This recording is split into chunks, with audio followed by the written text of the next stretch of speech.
First Corinthians chapter 3, verse 1 and 2. Dear brothers and sisters, when I was with you, I could not talk to you as I would to spiritual people. Sabi ni Paul, I had to talk as though you belonged to this world, or as though you were infants in Christ. I had to feed you with milk, not with solid food, because you were not ready for anything stronger. And you still are not ready. Binabalikan ni Paul yung kanyang encounter dito sa Corinthian church nung unang panahon at sa sulat niya doon sa Corinthian church, sabi niya, naalala niyo ba nung huli akong dumalaw dyan? May mga gusto sana akong talakayin sa inyo. Meron akong gusto sanang pag-aralan natin ng sama-sama. Ang kaso nyo, hindi ko maibigay ang lahat-lahat ng pagpapaliwanag na kinakailangan kasi tila mga bata pa kayo sa pananampalataya. Medyo umaangal si Paul. Ang sinasabi niya, parang hindi kayo ready sa mga mas malalalim pa na pag-aaral. Paul was complaining and even challenging the followers of Jesus. Ganito rin ang tono ni Jesus nung panahon niya sa mga sumusunod sa kanya. John chapter 6 verse 26, Jesus replied to the crowd, nakausap niya, I tell you the truth. You want to be with me because I fed you, not because you understood the miraculous sign. Parang si Jesus din, nung panahon niya, sabi niya dun sa crowd na kausap niya, kayo naman, sunod kayo ng sunod sa akin, hindi dahil na iintindihan niyo yung talagang mga ipinapakita ko sa inyo. Ang totoo, sumusunod kayo sa akin kasi may pakain. Reklamo yun ni Jesus. Pag-usad ng panahon, reklamo pa rin ni Paul. Ngayon kaya sa panahon natin, may nagbago ba? Kaya pag pinag-isipan natin, mga kasama, mga kapatid, pinagpapala tayo ng Diyos ng pagkayaman-yaman. Ang dami-daming ibinibigay na pagpapala sa atin ng Diyos. Binibigyan niya tayo ng mga material na bagay, pagkain, mga kailangan natin sa pang-araw-araw, pero hindi yon dapat na humihinto doon. Bilang mga anak ng Diyos, bilang mga tagasunod ni Jesus, kailangan nagpapatuloy tayo. We move forward from the position of just receiving basic benefits into receiving more. Kasi marami pang gustong ipakita, marami pang gustong ipatanaw sa atin ng Diyos. Kagaya ng isang lumalaking bata, we have to grow and crave not just milk. Dapat umuusad tayo doon. We have to hunger for the bread of life. From milk to the bread of life. And then, kagaya ng challenge ni Apostle Paul doon sa mga church dati, from just milk, being introduced to the bread of life, we also have to crave and consume spiritual meat. So dapat umuusad yung ating cravings, yung ating hunger, proving and showing that we are really growing. Yan ang ating pag-uusapan ngayong umaga. Yan ang ating reflection ng sama-sama sa mensahe na pinamagatan nating milk, bread, and meat. Gatas, tinapay, at karne. Hindi lang yan yung kinakain talaga natin. Yan yung spiritual journey sana na tinatahak natin. At nagpapatuloy tayo isang araw sa ministry ng Panginoong Hesus. May mga sumusunod sa kanya na crowd. Ang dami-daming sumusunod na crowd sa Panginoong Hesus because they were following Him for His miracles. Nagpapakita ng mga pagpapagaling, ng mga himala itong Panginoong Hesus natin. At dahil doon, sumisikat siya doon sa area. A large group of people were following Him. At isang araw, nalalapit na ang Passover feast na ipinagdiriwang ng mga Hudyo. So instead na the people are going to the temple to celebrate the Passover feast, they were following Jesus kung saan-saan, hindi sa temple. John chapter 6, verse 5 to 7. Jesus soon saw a huge crowd of people coming to look for Him. Turning to Philip, He asked, Where can we buy bread to feed all these people? Jesus was testing Philip, for he already knew what he was going to do. Philip replied, Lord, anong tinatanong mo sa akin na saan tayo kukuha ng ipapakain sa mga tao? Even if we worked for months, we will not have enough money to feed them. Sabi pa ng ibang translation, kahit po pampasweldo ng isang taon sa basic minimum wage ng tao, kulang po sa dami ng papakaining tao sa gusto nyong mangyari. Verse 8, Then Andrew, Simon Peter's brother, spoke up. There's a young boy here with 5 barley loaves and 2 fish. But what good is that with this huge crowd? Meron po ditong bata. May baon naman yung isang paslit. Meron siyang 2 isda at 5 tinapay. May gustong ipahiwatig si Jesus sa mga disciples.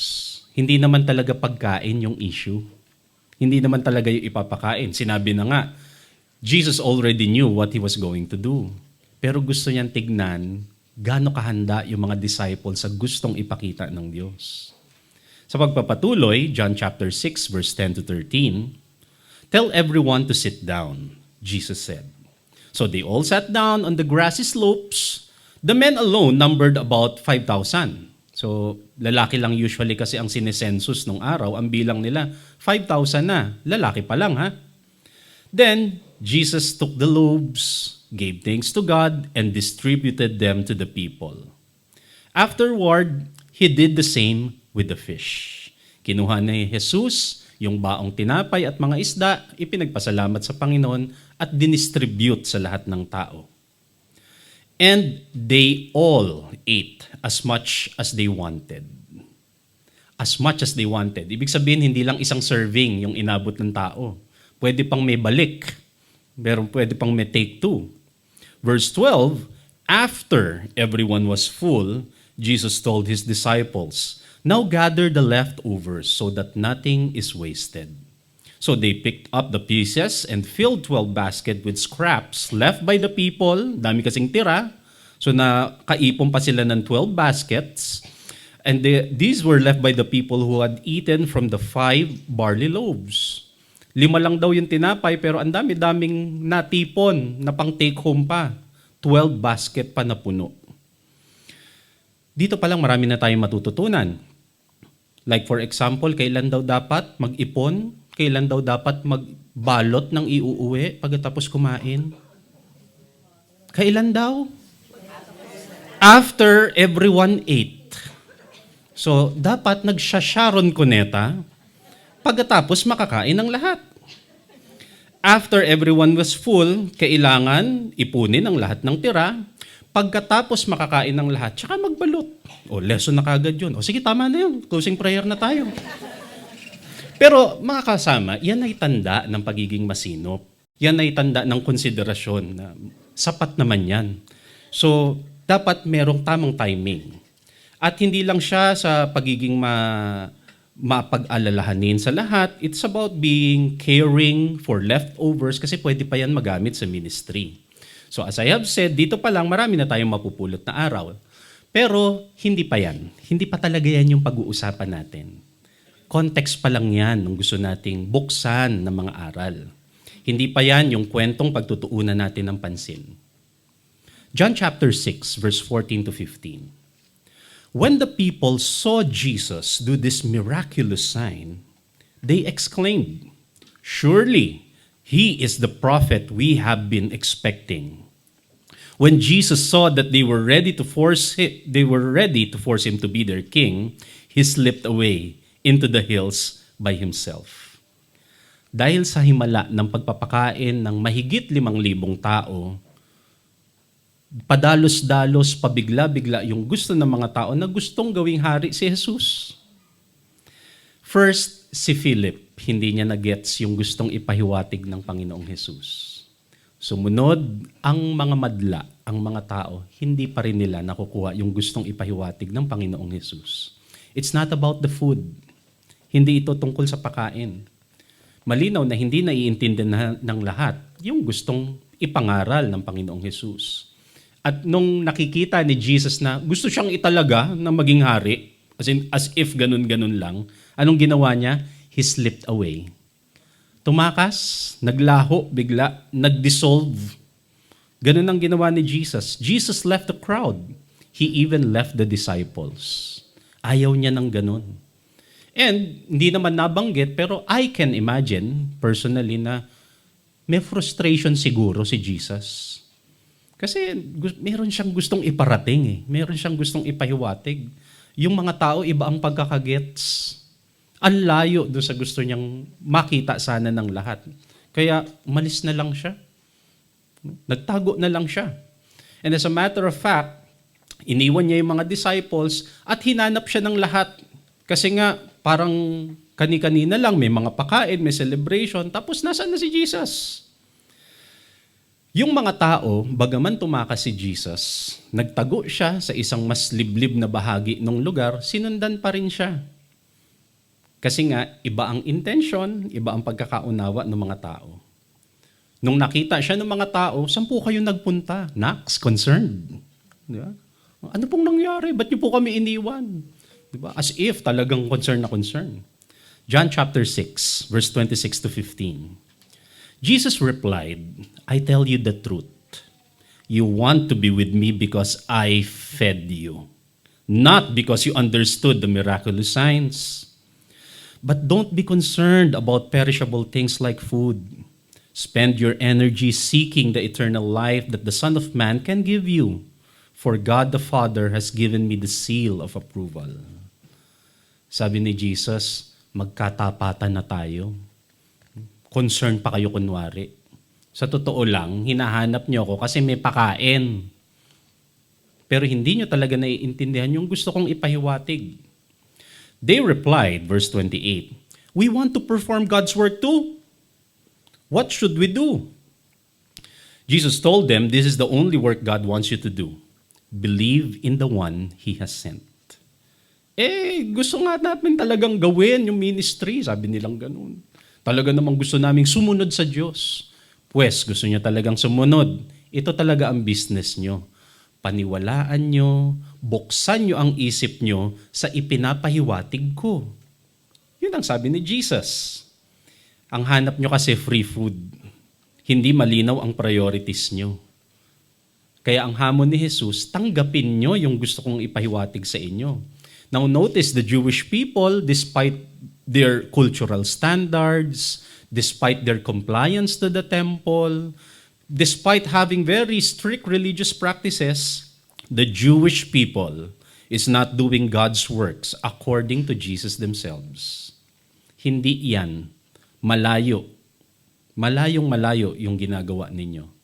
Ano daw ang talagang hakbang? Ano ang totoong hakbang para magawa yung kalooban ng Diyos? What is the real step towards doing God's work according to Jesus? It is about believing in Him. Believing in Jesus, Jesus' teachings, advocacy, believing in the message of Jesus. Yun talaga ang pagtupad sa gawain ng Diyos. First and foremost, we have to understand love.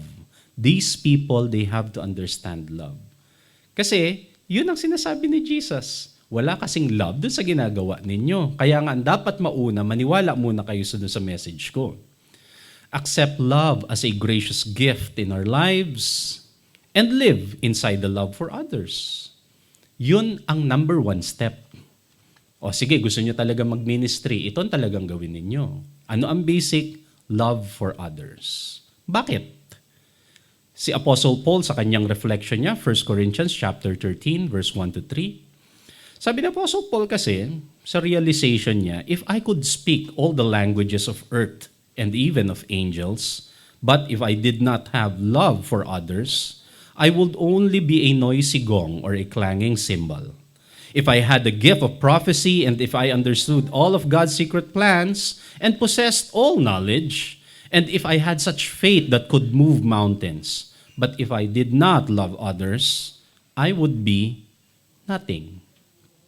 If I gave myself or if I gave everything I have to the poor and even sacrifice my body, I could boast about it. But if I did not love others, I would have gained nothing.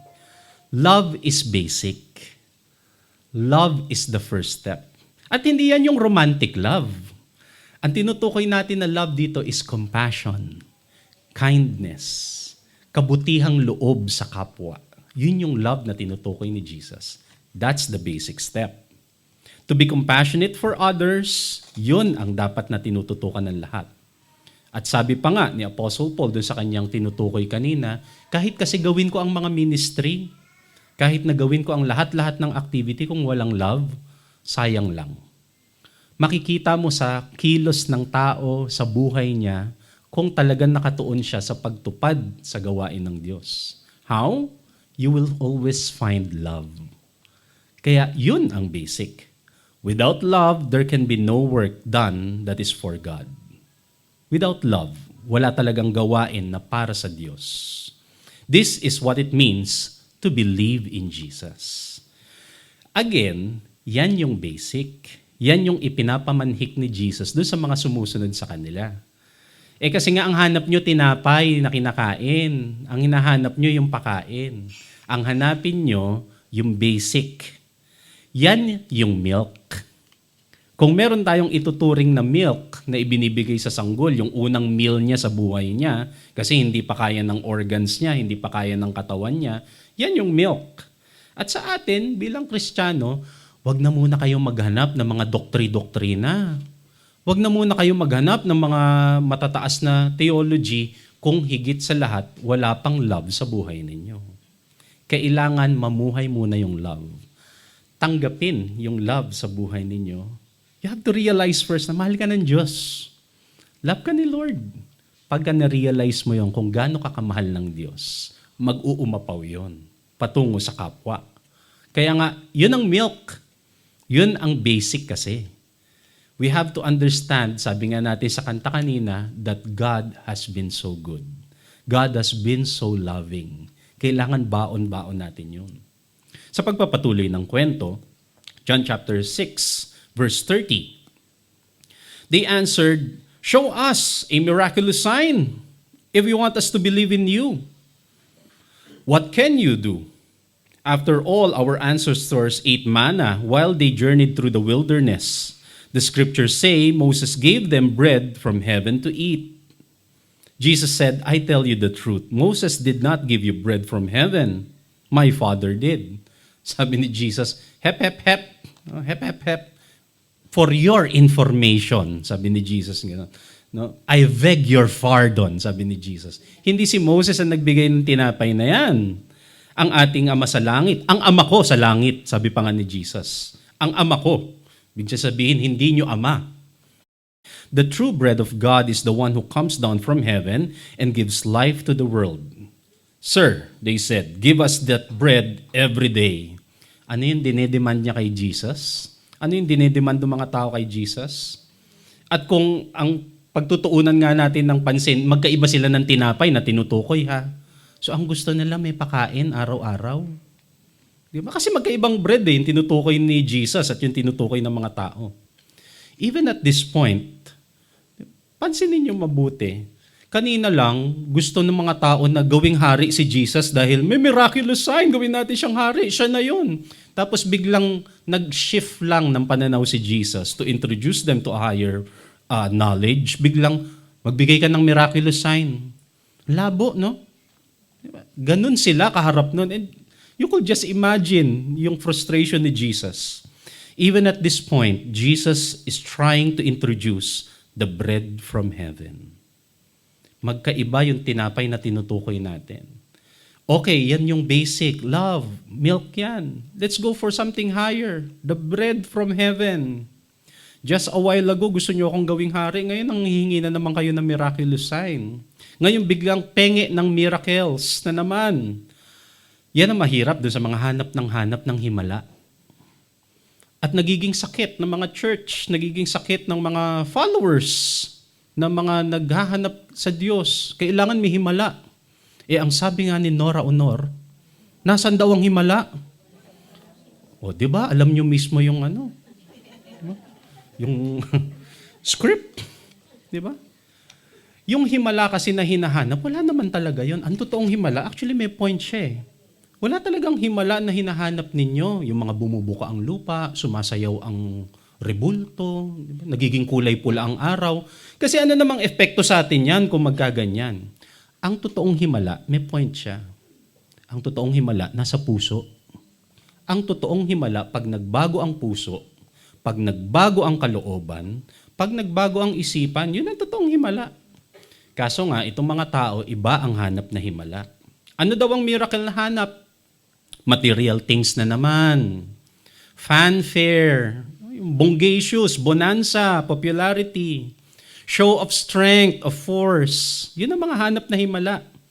And it's sad to say, hanggang ngayon, yan pa rin ang hanap ng mga madla. Yan pa rin ang hanap ng tao. Samantala, ang tunay na himala, sabi nga natin, ay ang pag-abot ng Diyos sa bawat isa. At nabubuo yung himala na yon sa tuwing tinatanggap natin ng Diyos sa ating kalooban. Jesus offers the bread of life. Yun ang totoong himala. And if we consume that bread into our lives, nagkakaroon ng miracle that lasts a lifetime. Kasi yun ang sustenance na maghahatid ng spiritual survival. Hindi lang yung pang-araw-araw. John chapter 6:35, Jesus replied, I am the bread of life. Whoever comes to me will never be hungry again. Mawawala yung spiritual hunger na yun. Whoever believes in me will never be thirsty. And verse 41 in continuation, the people began to murmur in disagreement because he had said, I am the bread that came down from heaven. They said, isn't this Jesus, the son of Joseph? We know his father and mother. How can he say, I came down from heaven? Lalong gumulo ang eksena. Ang simple sana ng buhay, no? Nung kung kainan na lang ang pinag-uusapan, di ba? Ang saya-saya nila lahat. Pag sinabing paupuin ng mga tao, ay sabay-sabay, uupo. Di ba? Yung very organized pagkakainan. Pero pagka mas malalalim na usapin na, nagtatalo-talo na sila, anong pinagsasasabi ng mamang ito? Kilala natin yung nanay, tatay niya, taga dyan yan eh. Tapos biglang sasabihin niya, galing siya langit. You see, you can imagine. Verse 51 to 53. I am the living bread that came down from heaven. Paggigiit pa ni Jesus. Anyone who eats this bread will live forever, and this bread which I will offer so the world may live is my flesh. Na-imagine nyo yung bigla niyang revelation na yon. Ako ang tinapay. Yung tinutukoy kong kailangan kainin na tinapay, yun ang aking katawan. Sabi niyang ganun. Then the people began arguing with each other about what he meant. How can this man give us his flesh to eat? Sabi niya, naluloko na ang taong ito. At mababaliw na rin tayong lahat. Tayo nga praning na praning sa kakainin kung ano ang unclean, ano ang clean. Di ba may ganun silang kultura? Tapos ngayon gusto niyang kainin daw natin siya. Di ba? Ano na to? Ano nangyayari? Hindi na nga tayo magkatalo kung kakain ba ng crispy pata o hindi. Kakain ba ng hipon o hindi. Di ba? Yun nga pinagtatalunan natin. Tapos ngayon kakain daw tayo ng tao. What's next? Verse 53, so Jesus said again, I tell you the truth, unless you eat the flesh of the Son of Man and drink His blood, nagkagulo na. You cannot have eternal life within you. Imagine the confusion. Imagine the scandal. Imagine the outrage in the minds of the Jewish people. Kasi nga, ang sinasabi natin mula kanina pa, hindi umuusad from milk to bread. Paano pa ngayon pag-uusapan yung kakainin yung meat, yung flesh? Hindi umuusad. Verse 60, many of his disciples said, this is very hard to understand. How can anyone accept it? Jesus was aware that his disciples were complaining. So he said to them, na-offend kayo? Does this offend you? Then what will you think if you see the Son of Man ascend to heaven again? Paano palalo yung mga ganun? The Spirit alone gives eternal life. Human effort accomplishes nothing. Palibhasa nga kasi, lumang pananaw, pangtaong pananaw yung ginagamit ninyo. Hindi pa rin umaalpas sa milk.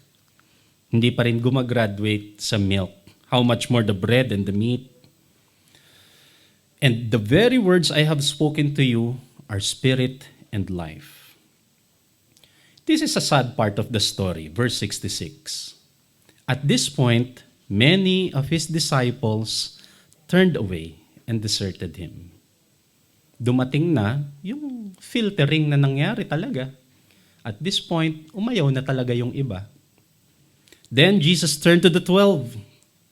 Tapos tinanong ni Jesus yung 12, o kayo, are you not going to live? O, baka alis din kayo, sige na. In engaging God, in engaging ministry sa ating search and journey towards God through the ministry, mga kasama, ano ang talagang hanap natin? Same patterns reveal mula noon hanggang ngayon.